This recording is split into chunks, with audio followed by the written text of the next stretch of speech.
Photographer Alix Carmichele is a woman I've wanted to meet for a very long time.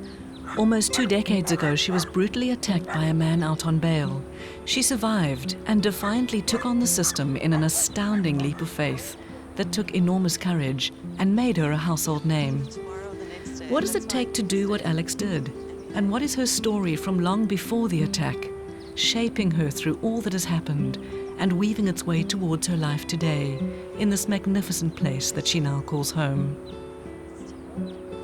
So tell me about the cattle. Aberdeen Angus. Yeah. We've just had 12 newborn babies. Oh, God, there they are. I think I was a tomboy. I was sort of running around on the bike and wusses, climbing trees, you know, stuff little girls shouldn't be doing.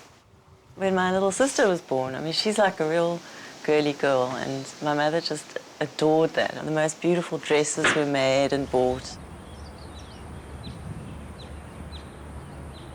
Well, Alix and I, we like sisters, really, because I was 19 when I had her. So I sort of grew up with her, and we still have that relationship. We confide in each other about everything and laugh and giggle about the same things. And... Come on, puss! I think we did everything together obviously when I was born. You know, she chucked me in a pram and wheeled me through Hillbrow and, you know, shopping, and we did everything together. Us! Most of her has been this really happy, joyous approach to life. She was always like that, full of fun and loved roaming around and playing. She was the most happy child. She was an only child for quite a while, for 6 years, until we had her brother. He was born on her birthday.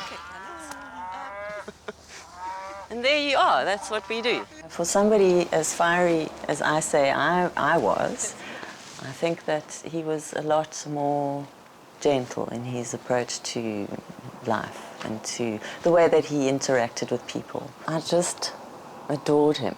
But when he was only 18, Alix's brother died in a car accident. The tragedy shattered the family. Matthew, a beloved son and brother, was gone. In those days, there weren't cell phones. Well, we certainly didn't have any. So I had a beeper, and I went skiing with friends, and they didn't know where I was because I wasn't responding. I phoned home, and Malcolm, my stepfather, answered, and he said, "Just come home quickly, something terrible has happened." And I said, "What has happened? Tell me, who's dead? Tell me who died." He said, "Your brother." And I just slammed the phone down and got in the car and drove back to Joburg. And my mother was shattered. She was in her bedroom. And I just really didn't know what I was going to find behind that closed door, you know. And then you opened the door. I opened the door, and she was a wreck. It took years and years and years. Alix moved to Knysna to be with her family. Her photographic career continued, and although her new home was far from the big city lights, she found an audience for her work, and things were good. I had my first one-man show in Johannesburg, and then when I moved to Knysna, I brought that show to Knysna. It was quite an erotic show, so they were like, you know, kind of blown away.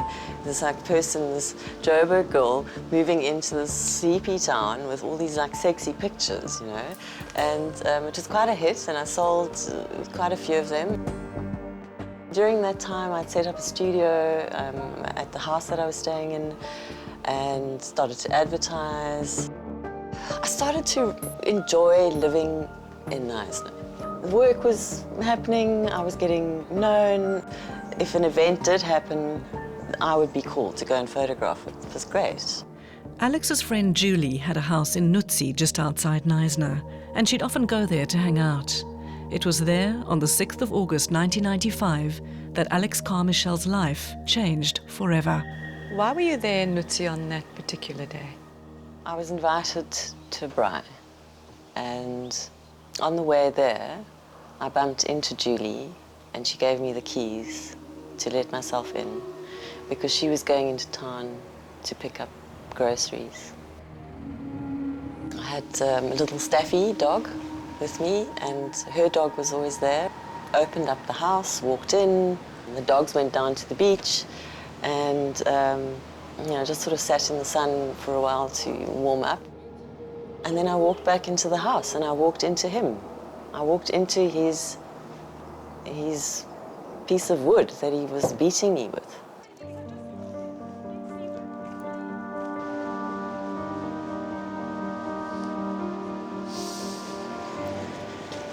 Is it okay to be back? It's a bit, I feel a bit nervous, I must be honest. I feel a bit apprehensive. I mean, now, you know, I'm better, I'm healed, but I come back here with this, like, sense of dread. I'll always have that. I was myself then. I wasn't in a good place at all. I remember pleading with her not to go. Not to go. I needed to be with her a lot because she was Matthew's sister. Anyway, she went off, and I can remember feeling quite at a loss when she left, and sad. This is a very famous house, you know. Is it? The country knows about the lady who was attacked in Lutzi. Yeah, that's what you said earlier. I've become that lady, You've that one become that that was lady. attacked. Yeah, okay.